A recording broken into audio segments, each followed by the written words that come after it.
Et salut à tous, aujourd'hui on va explorer le château d'Osaka.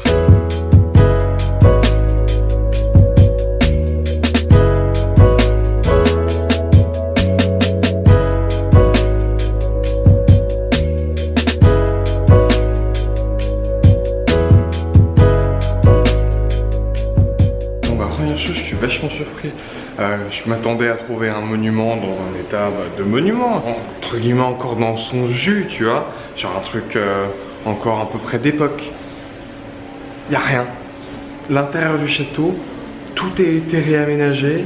Il y a, enfin, t'as l'impression d'être dans un musée, quoi. Enfin, regardez, enfin, honnêtement.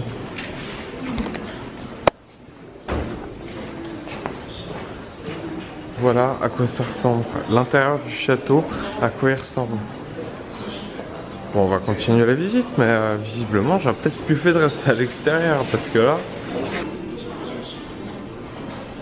Bon, il y a des casques plutôt badass quand même. Bon, le château d'Osaka, petite déception pour l'intérieur. C'est assez dommage, en fait il n'y a plus rien d'origine, il n'y a plus rien d'époque.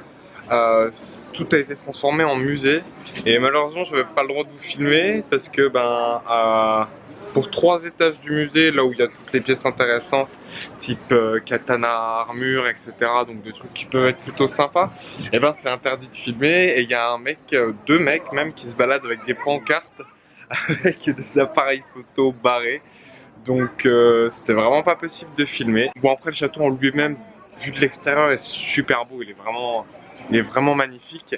Et tout au-dessus du château, il y a quand même une très très belle vue. Bon, voilà.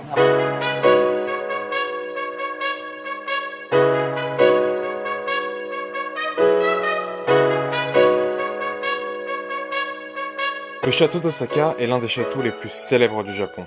Il a joué un rôle majeur durant l'unification du Japon au XVIe siècle, au cours de l'une des dernières grandes révoltes contre le shogunat Tokugawa.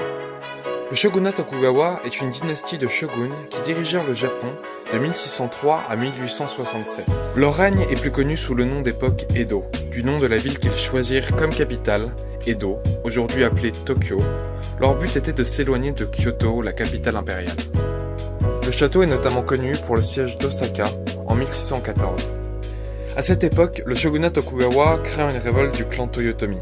Il assiège donc le château d'Osaka et réussit à venir à bout du clan Toyotomi au bout d'1 an. Mais il n'y a pas que le château, il y a aussi toutes les fortifications autour du château. Donc je vais aller me promener dans les alentours et je vous emmène avec moi.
Bon, château d'Osaka, c'était vraiment sympa. Je pensais que ça me prendrait plus de temps. Du coup, là, j'ai encore un peu de temps libre.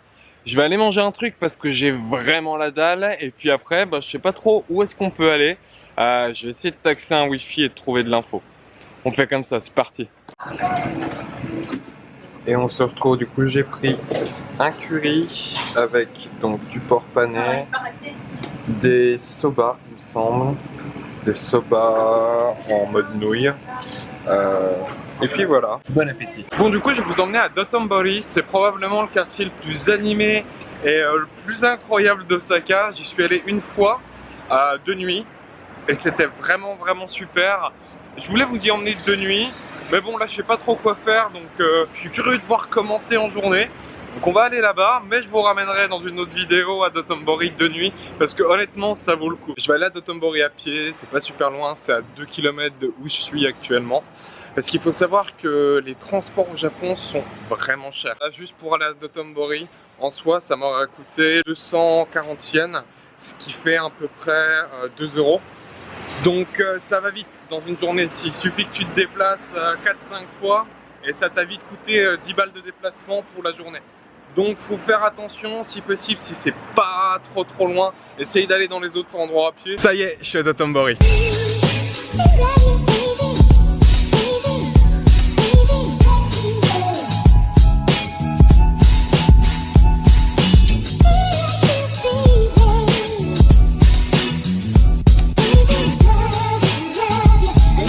Alors derrière moi c'est Glico, je sais pas, je crois que c'est une marque et c'est un truc qui est assez célèbre à Osaka. Il y a pas mal de japonais qui se rejoignent, justement c'est un point de repère pour les japonais tous les fois quand ils veulent se retrouver à Dotonbori, d'après ce qu'on m'a expliqué. Et visiblement c'est assez célèbre parce qu'à chaque fois sur le pont, bah il y a je sais pas combien de personnes qui prennent des photos devant, donc je sais pas trop d'où ça vient, mais voilà, Glico.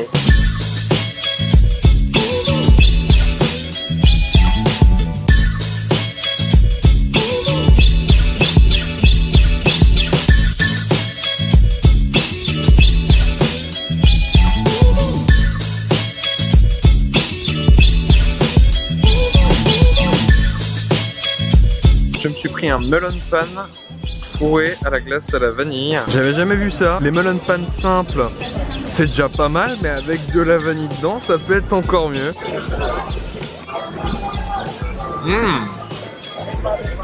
C'est super bon.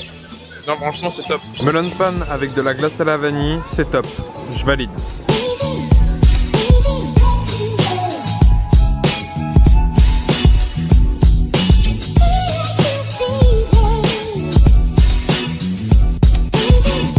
La journée se termine, je vais pas tarder à rentrer à l'auberge. N'hésitez pas à me dire en commentaire si vous avez des activités ou des lieux que vous aimeriez que je fasse durant mon voyage au Japon. On se quitte là-dessus, mais on se retrouve dans une prochaine vidéo dans un lieu qui m'est encore totalement inconnu. Ciao!